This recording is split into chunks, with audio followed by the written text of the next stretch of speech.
আজকে আমরা আমাদের পরিবেশ বিজ্ঞান বইয়ের কিছু প্রশ্নোত্তর পড়ব। আগের দিন ক্লাসে মানচিত্র এবং নকশা চ্যাপ্টারটি পড়েছিলাম। আজকে তারই কিছু প্রশ্নোত্তর আমরা দেখে নেব। দেখো, বন্ধনীর মধ্যে সঠিক উত্তরটিতে টিক চিহ্ন দাও। মানচিত্রে বাম হাতের দিকটা পূর্ব দিক, পশ্চিম দিক, দক্ষিণ দিক। পশ্চিম দিক। আকাশের রঙকে বোঝানো হয় নীল, সবুজ, আকাশি রং দিয়ে। মানচিত্রে পর্বতের রং হয় সাদা, খয়েরি, গোলাপি। মানচিত্রে পর্বতের রং হয় খয়েরি। সঠিক শব্দ দ্বারা শূন্যস্থান পূরণ করো। মানচিত্রে বিভিন্ন জিনিসকে বোঝানোর জন্য বিভিন্ন চিহ্ন থাকে।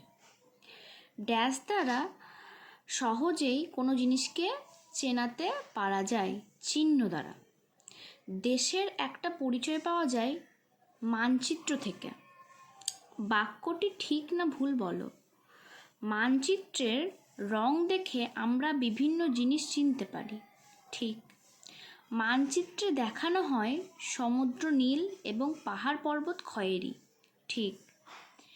মানচিত্রে পূর্ব দিক সবসময় উপরের দিকে থাকে। ভুল। মানচিত্রে উত্তর দিক সবসময় উপরের দিকে থাকে। ছকের বাম দিকের সঙ্গে ডান দিকের সঠিক অংশ যুক্ত করো। পশ্চিমবঙ্গের পূর্ব দিকের দেশ হলো বাংলাদেশ। পশ্চিমবঙ্গের পশ্চিম দিকের রাজ্য হলো ঝাড়খণ্ড। মানচিত্রে সবুজ রং বনভূমি, মানচিত্রে নীল রং সমুদ্র।